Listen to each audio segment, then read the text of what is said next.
Welcome back to Gardener's Gardens AP Human Geography podcast. In today's episode, we're diving into population and migration patterns and process. One of the most fundamental aspects of human geography. Why do populations grow or decline? What pushes people to leave their homes and pull them to new places? Understanding these patterns helps us make sense of everything from urbanization to policy decisions. In this episode, we'll explore key population theories, demographic transition models, major migration trends, and how all of these influence the way we live today. Let's get started. Population distribution is uneven across the world due to factors like climate, resources, and historical developments. Geographers measure population density in three key ways. Arithmetic density, this is your total population divided by your land area.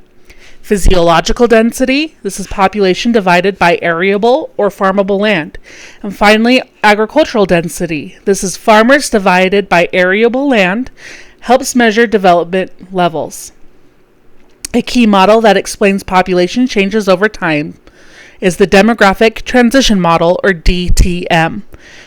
This consists of 4, sometimes 5 stages in this model. Stage 1 is high birth and death rates. This usually equals a little population because you have just as many people born who are dying, and usually these are pre-industrial societies. Stage 2 is death rates drop due to medical advances. You have birth rates are going to remain high, leading to rapid growth. So these are usually industrializing cities. Stage 3 is birth rates are going to decline due to urbanization and education slowing growth. So these are usually going to be your more developed cities are going to fall into the stage 3. Stage 4 is going to be a low birth and death rates. It's stable, or you have a declining population. And again, you're going to see these in late stage developed countries. Our possible stage 5 is population decline, where we're seeing very low birth rate. And we're starting to see this in places like Japan and in Europe, where not a lot of people are having kids anymore, or having as many as they have in the past. So you've got more people are dying than are being replaced. Population pyramids are a great way to look at these things. They're geographical representations of a population's age and sex distribution, and they help predict future workforce trends, dependency ratios, and economic changes.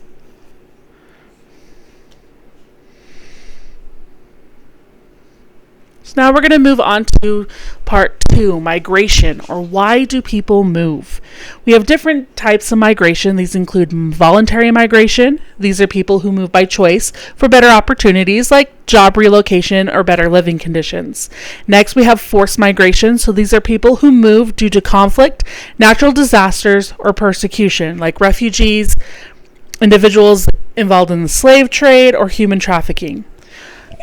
There is also internal versus international migration. So internal migration is movement within a country. You move to city or to a different state, or you're moving to from a rural area to a more urban area. And then there's international migration. So this is movement between countries, like Mexican migration to the United States. There's a lot of reasons why people move, and these we usually refer to as push and pull factors. Push factors are reasons why people leave their home country. They can be a variety of reasons, some of which can be war or conflict. Look at individuals who are fleeing areas like Syria or Afghanistan. Economic hardship, so it's hard to find money. We've seen this historically in places like Venezuela. Natural disasters are another reason why people may move. So we see this when we have really big, devastating hurricanes and typhoons, or earthquakes. People will move away from those places. Also, political instability, right? You're getting away from the politics of an area. So think of individuals trying to flee areas like North Korea. Pull factors are reasons why people are drawn to a particular place. So usually there's a cause and effect between these push and pull factors. Pull factors are things like economic opportunities. So these are individuals who are going to be moving to a country where they feel like they have more ability to do something. So coming to the United States or some European countries. Political freedom, right? Seeing more opportunity to be involved with politics or politics that are more widely accepted. Other things like education and healthcare. British geographer Ernst Ravenstein developed a series of migration principles in the 19th century, many of which hold true today. This is a name you might want to remember. Most migrants move short distances. Long-distance migrants tend to go to economic centers. Urban areas attract more migrants than rural areas, and migration occurs in steps. So going from a rural area to a small town to a big city. You're not going to see the big jump from rural to urban. You'll see that little step of going from rural to a small town to a big city. Most international migrants are young adults looking for more opportunities. The impact of population and migration. When populations exceed available resources, famine, conflict, and economic struggles can occur. Thomas Malthus predicted overpopulation would lead to mass starvation, but critics argue technology has increased the food supply. Pro-natalist policies encourage population growth. So natal, think interwomb babies. So pro-natalist policies encourage population growth. There are some countries that offer tax incentives for families. So think like some European countries like France that offer that, or paid paternal leave in your Scandinavian countries like Sweden. Anti-natalist policies limit population growth. So this is like China's former one-child policy and India's sterilization campaigns in the 1970s. We do see some other issues with migration. We see things like brain drain. So these are highly skilled individuals who migrate to developed countries for better opportunities, leaving their home countries at a disadvantage. So these are going to be individuals who are looking at high education level jobs like doctors, lawyers, businessmen, things like that. Remittances. So these are migrants who send money back to families in home countries that also help boost those economies. So we're looking at people who are coming to Europe or the United States from places like India and the Philippines, or even some Latin American countries where they have an individual here getting money and then sending it back home to help support that family at home. So some memory tricks for this Unit 2 in Human Geography. Remember the idea PEND for the demographic transition model. So PEND, P-E-N-D, you have pre-industrial, expanding population, nearing stability, and then declining growth.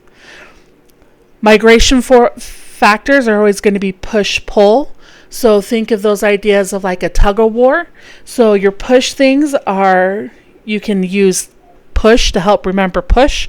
So things that are pushing people out of that country are poverty, unrest, safety threats, and hardships. Pull, or bringing individuals in, are things like prosperity, urban opportunities, liberties, and living standards. For multiple choice questions, be ready to interpret population pyramids and demographic models, recognize major migration patterns, and push-pull factors. For short answer questions, you may get a question like, explain one way government policies have influenced population growth. Try to provide specific answers for this question, and you can use things like China's one-child policy and France's pro-natalist policies. For your DBQ, you may get a question like, analyze the effects of migration on both sending and receiving countries. Include economics, cultural, and social impacts. So if you're looking at sending and receiving countries, that's push-pull factors. Be able to include those and make sure that you tie them to economics, culture, and society. For your LEQs or long essay questions, you may get something like, evaluate how migration patterns have changed in the 21st century. Compare historical migration waves with modern globalization trends. So look at what's happening now versus what happened in the 1900s, what happened in the 1800s, what's going on in the 1700s. Or even looking at what's happening in early thousands in the 90s, in the 80s, and the 70s, if that's a little bit easier for you to look at. Key takeaways. Population growth follows predictable patterns. These are things like your DTM, or your demographic transition model, and population pyramids. Migration is driven by those push-pull factors and impacts both sending and receiving countries, right? Sending are those push countries, receiving are those pull countries. Government policies shape population trends from birth rate incentives to border control. This one was relatively short, but thank you for turning into episode 2 of our AP Human Geography series. Next time we'll explore cultural patterns and process, including how languages, religions, and traditions shape the world. Please keep studying, and we'll see you soon. And as always, remember to like and subscribe if you've enjoyed this for more content.